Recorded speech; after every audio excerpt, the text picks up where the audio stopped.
Penguin Random House Audio presenta Marina, de Carlos Ruiz Zafón. Narrado por Marcel Navarro. Amigo lector. Siempre he creído que todo escritor, lo admita o no, cuenta entre sus libros algunos como sus favoritos. Esa predilección raramente tiene que ver con el valor literario intrínseco de la obra, ni con la acogida que en su día le hayan dispensado los lectores, ni con la fortuna o penuria que le haya deparado su publicación. Por alguna extraña razón, uno se siente más próximo a algunas de sus criaturas sin que sepa explicar muy bien el porqué.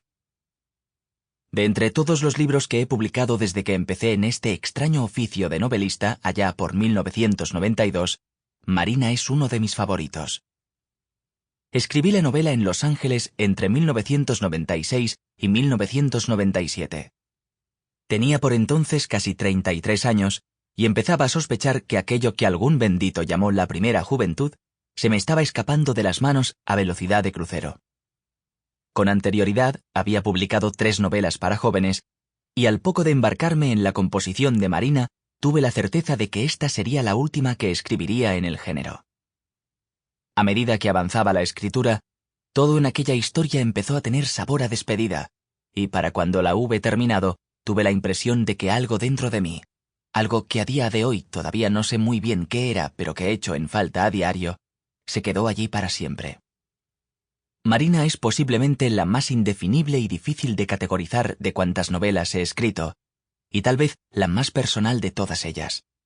Irónicamente, su publicación es la que más sinsabores me ha producido. La novela ha sobrevivido 10 años de ediciones pésimas y a menudo fraudulentas que en algunas ocasiones, sin que pudiese yo hacer gran cosa para evitarlo, han confundido a muchos lectores al tratar de presentar la novela como lo que no era. Y aún así, lectores de todas las edades y condiciones siguen descubriendo algo entre sus páginas y accediendo a ese ático del alma del que nos habla su narrador, Óscar.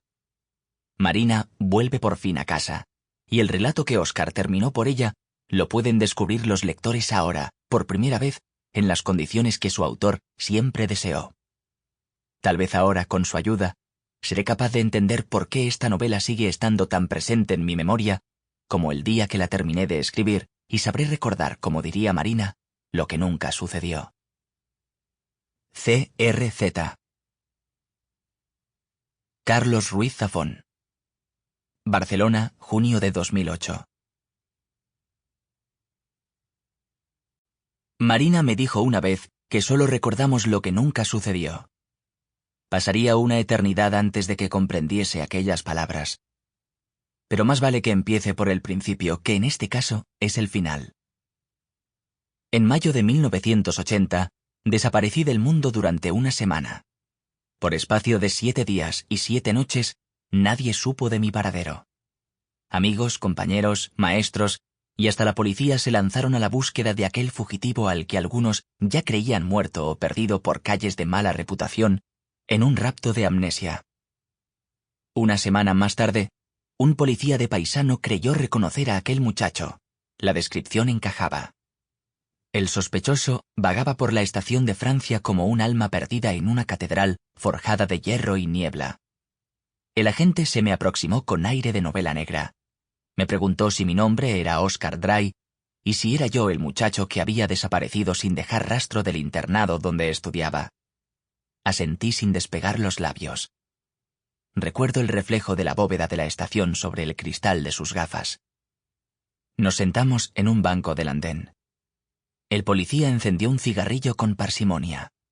Lo dejó quemar sin llevárselo a los labios. Me dijo que había un montón de gente esperando hacerme muchas preguntas para las que me convenía tener buenas respuestas. Asentí de nuevo. Me miró a los ojos, estudiándome. A veces, contar la verdad no es una buena idea, Óscar, dijo. Me tendió unas monedas y me pidió que llamase a mi tutor en el internado. Así lo hice. El policía aguardó a que hubiese hecho la llamada. Luego me dio dinero para un taxi y me deseó suerte. Le pregunté cómo sabía que no iba a volver a desaparecer. Me observó largamente. Solo desaparece la gente que tiene algún sitio a donde ir, contestó sin más. Me acompañó hasta la calle y allí se despidió, sin preguntarme dónde había estado. Le vi alejarse por el Paseo Colón. El humo de su cigarrillo intacto le seguía como un perro fiel. Aquel día, el fantasma de Gaudí esculpía en el cielo de Barcelona nubes imposibles sobre un azul que fundía la mirada. Tomé un taxi hasta el internado, donde supuse que me esperaría el pelotón de fusilamiento. Durante 4 semanas, maestros y psicólogos escolares me martillearon para que revelase mi secreto. Mentí y ofrecí a cada cual lo que quería oír o lo que podía aceptar. Con el tiempo, todos se esforzaron en fingir que habían olvidado aquel episodio. Yo seguí su ejemplo.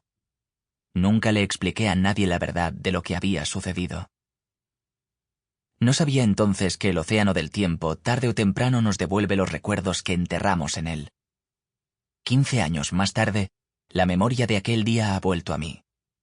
He visto a aquel muchacho vagando entre las brumas de la estación de Francia y el nombre de Marina se ha encendido de nuevo como una herida fresca.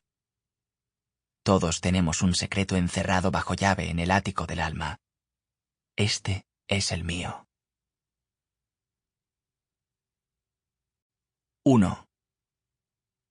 A finales de la década de los 70, Barcelona era un espejismo de avenidas y callejones donde uno podía viajar 30 o 40 años hacia el pasado con solo cruzar el umbral de una portería o un café. El tiempo y la memoria, historia y ficción, se fundían en aquella ciudad hechicera como acuarelas en la lluvia. Fue allí, al eco de calles que ya no existen, donde catedrales y edificios fugados de fábulas tramaron el decorado de esta historia. Por entonces yo era un muchacho de 15 años que languidecía entre las paredes de un internado con nombre de santo, en las faldas de la carretera de Vallvidrera. En aquellos días la barriada de Sarriá conservaba aún el aspecto de pequeño pueblo varado a orillas de una metrópolis modernista. Mi colegio se alzaba en lo alto de una calle que trepaba desde el Paseo de la Bonanova. Su monumental fachada sugería más un castillo que una escuela. Su angulosa silueta de color arcilloso era un rompecabezas de torreones, arcos y alas en tinieblas. El colegio estaba rodeado por una ciudadela de jardines, fuentes, estanques cenagosos, patios y pinares encantados. En torno a él, edificios sombríos albergaban piscinas veladas de vapor fantasmal, gimnasios embrujados de silencio y capillas tenebrosas donde imágenes de santos sonreían al reflejo de los cirios. El edificio levantaba 4 pisos, sin contar los 2 sótanos y un altillo de clausura donde vivían los pocos sacerdotes que todavía ejercían como profesores. Las habitaciones de los internos estaban situadas a lo largo de corredores cavernosos en el 4º piso. Estas interminables galerías yacían en perpetua penumbra, siempre envueltas en un eco espectral. Yo pasaba mis días soñando despierto en las aulas de aquel inmenso castillo, esperando el milagro que se producía todos los días a las 5:20 de la tarde.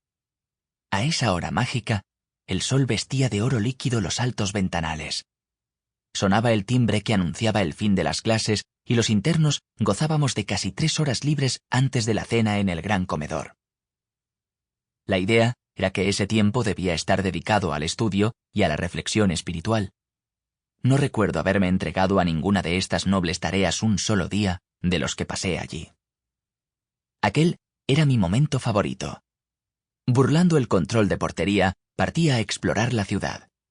Me acostumbré a volver al internado justo a tiempo para la cena, caminando entre viejas calles y avenidas mientras anochecía a mi alrededor. En aquellos largos paseos experimentaba una sensación de libertad embriagadora. Mi imaginación volaba por encima de los edificios y se elevaba al cielo. Durante unas horas, las calles de Barcelona, el internado y mi lúgubre habitación en el 4º piso se desvanecían. Durante unas horas, con solo un par de monedas en el bolsillo, era el individuo más afortunado del universo. A menudo mi ruta me llevaba por lo que entonces se llamaba el desierto de Sarriá, que no era más que un amago de bosque perdido en tierra de nadie. La mayoría de las antiguas mansiones señoriales que en su día habían poblado el norte del Paseo de la Bonanova se mantenía todavía en pie, aunque solo fuese en ruinas. Las calles que rodeaban el internado trazaban una ciudad fantasma. Muros cubiertos de hiedra vedaban el paso a jardines. Sample complete. Ready to continue?